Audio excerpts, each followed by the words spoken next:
Winner point को subscribe कीजिए और बेल आइकन को प्रेस कीजिए। Welcome back to Winner Point Education. मैं अमिता त्रिपाठी, आपकी हिंदी संस्कृत टीचर। आज मैं आपके लिए कक्षा 10 एसएससी बोर्ड से पार्ट 3 लेकर आई हूँ, रामधारी सिद्धिनकर, जिसका शीर्षक है स्वर बना सकते हैं। इससे पहले मैंने आपको इसका भाग 1 दिया था। यदि आपने भाग 1 नहीं पढ़ा है तो उसे जरूर पढ़ लीजिएगा ताकि आपको अच्छे से पूरा पाठ समझ में आ जाए। तो आइए प्रारंभ करते हैं। भाग 2 आपका स्वर बना सकते हैं रामधारी सिद्धिनकर। जैसा कि मैंने आपको पार्ट 1 में बता दिया था, रामधारी सिद्धिनकर ने उर्वशी पर रामधारी सिद्धिनकर ने ज्ञानपीठ पुरस्कार प्राप्त किया था। इन्होंने गद्य और पद्य सभी में अच्छी रचनाएं की, जिसका उन्हें लाभ प्राप्त हुआ। तो देखिएगा, अभी तक आपने ये देखा कि भूमि के लिए बताया गया है कि ये धरती जो है वो सबकी है, इस पर सबका पूर्ण समान अधिकार है, लेकिन उसका सुख आप तभी प्राप्त कर सकते हो जब तक उसमें पूर्ण रूप से आप मेहनत नहीं करोगे। तब तक इस धरती को स्वर्ग नहीं बना सकते हो, और बना पाओगे तभी जब आप निरंतर जुटे रहोगे। तो देखिएगा कि जब तक मनुज का यह सुभाग नहीं सम होगा, शमित न होगा, कोलाहल संघर्ष नहीं कम होगा। कहने का तात्पर्य है, जब तक मनुज माने मानव मनुष्य के बीच में जो सुख भाग सम माने समान रूप से नहीं होगा।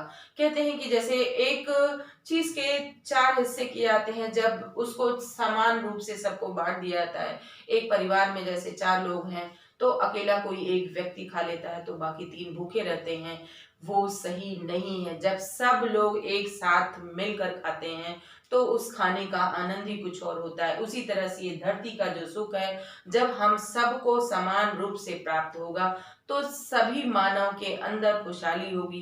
कोई एक व्यक्ति सुखी है और बाकी दुखी है तो ये धरती भी स्वर्ग नहीं बन सकती है। स्वर्ग तभी बन सकती है जब सभी के अंदर समान भाव से प्रेम सौहार्दपूर्ण व्यवहार होगा। सभी एक दूसरे की मदद करेंगे, सहायता करेंगे। किसी एक के पास अगर ज्यादा धन है तो उसको ये चाहिए कि अपने सामने वाले की मदद कर दे ताकि वो भी आपके साथ आपके सुख दुख में शामिल हो सके। कोई एक व्यक्ति यदि सुखी होता है और बाकी दुखी हैं तो उस सुख का कोई मतलब नहीं निकलता है। जैसे धरती अन्न उपजाती है, उसको सबके लिए उपजाती है, किसी एक के लिए। कहते हैं कि नदी बहती है सबके लिए, फल वृक्ष जो है फल देता है वो सभी के लिए। और जिस तरह से एक सज्जन पुरुष अच्छा व्यवहार करता है वो सिर्फ एक के लिए नहीं सबके लिए होता है।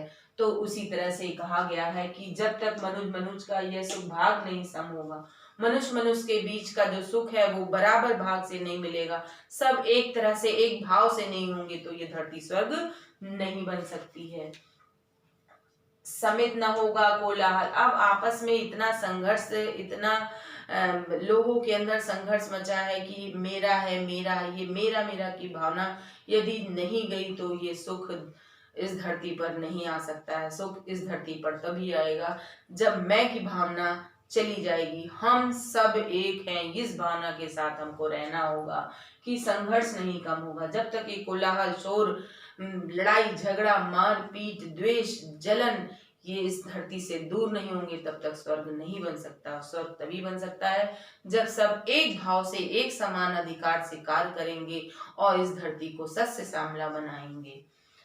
उसे भूल वह फंसा परस्पर ही शंका में भय में। अब वो इस चीज को भूल जाता है कि इस धरती माँ जो अन्न उपजाती वो सबके लिए है, तो सबका अधिकार भी समान होगा। कोई एक अधिकार लेकर बैठ जाता है, वो भूल जाता है कि भगवान ने सबको एक समान अधिकार दिया है। जिस तरह से सभी हवा समय से लेते हैं, हवा सबके लिए होती है, सूरज की रोशनी सबके लिए, सबको जीवन दान देती है, उसी तरह से ये भी है कि हम जब सब ये भूल जाएंगे कि सिर्फ मेरा ही नहीं ये सबका है, तभी इस धरती को हम स्वर्ग बना सकते हैं।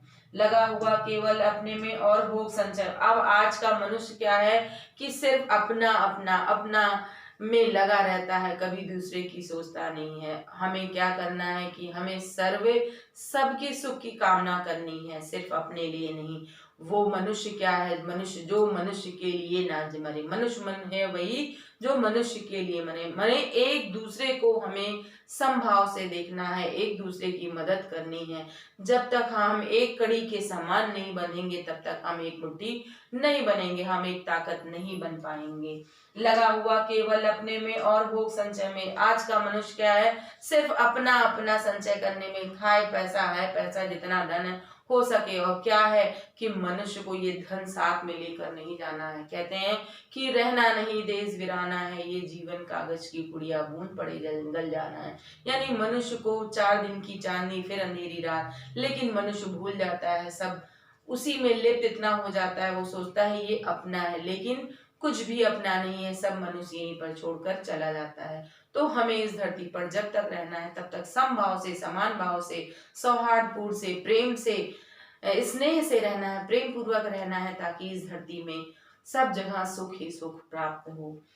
प्रभु के दिए हुए सुख इतने हैं विकीर्ण धरती पर, भोग सके जो उन्हें जगत में कहाँ अभी इतने नर। अब वो कह रहे हैं कि प्रभु के दिए हुए सुख, प्रभु द्वारा, ईश्वर द्वारा प्रदत्त जो हमें सुख मिले हैं वो सबके लिए समभाव से, लेकिन उसे मनुष्य अभी बटोर नहीं पा रहा, ले नहीं पा रहा है विकीर्ण धरती पर, पूरी धरती पर फैले हुए हैं, लेकिन अभी वो अज्ञानतावश जान नहीं पा रहा है कि इसको हमें प्राप्त कैसे करना है। वो अभी अज्ञानी है, वो उसे पूर्ण ज्ञान नहीं है कि इस धरती से हम कितना क्या कुछ नहीं निकाल सकते, लेकिन अपूर्ण ज्ञान की वजह से वो कुछ भी प्राप्त नहीं कर पा रहा है, और इतनी सी प्राप्ति से ही वो उसी में लगा हुआ है।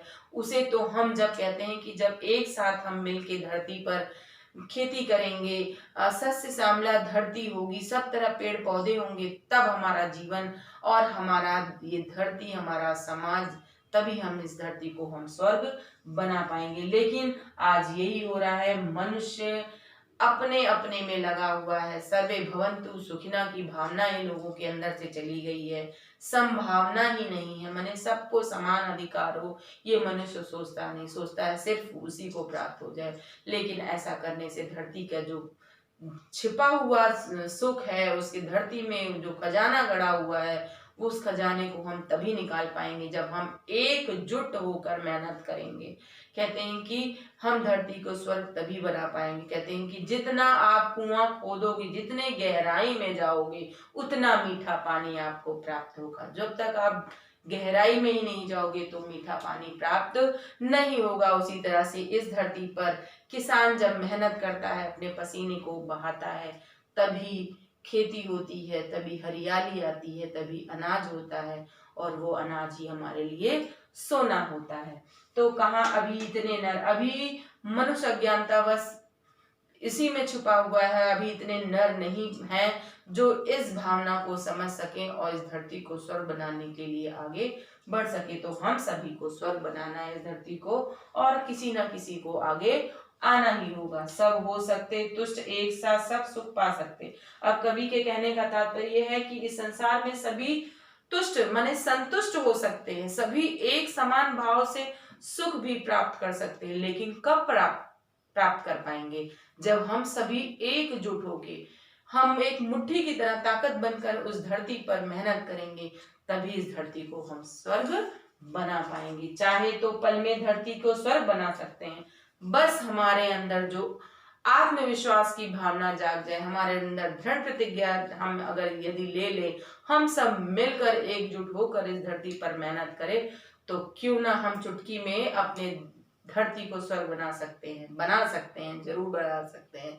लेकिन उसके लिए हमें हमेशा तत्पर हो रहना होगा। जब तक हम कहते हैं कि जिन ढूंढा तिन पाइया, गहरे पानी पैठ, मैंने जितनी गहराई में हम जाएंगे उतना ही हमको प्राप्ति होगी। जब हम गहराई में जाएंगे तभी तो हमें सीप मिलेगा, और सीप मिलेगा तो हमें मोती प्राप्त होगा। तो उसी तरह से इस धरती को हम स्वर्ग तभी बना सकते हैं जब निरंतर हम प्रयत्नशील रहेंगे। तो इस कहानी से, इस कविता से क्या आपको प्राप्त हुआ कि कवि के कहने का तात्पर्य है कि इस धरती पर हम सब ने जब जन्म लिया है तो हम सब इस धरती के सुख को भी समान भाव से प्राप्त कर सकते हैं, लेकिन उसके लिए हमको निरंतर मेहनत करनी होगी, और उस मेहनत से यदि हम पीछे हटेंगे तो उस धरती को स्वर्ग नहीं बना पाएंगे। उसके लिए हमें निरंतर मेहनत करनी होगी, तभी हम धरती को स्वर्ग बना पाएंगे। तो बच्चों अगले वीडियो में हम आपको फिर से मिलेंगे, तब तक के लिए धन्यवाद। But that's alright. Hush.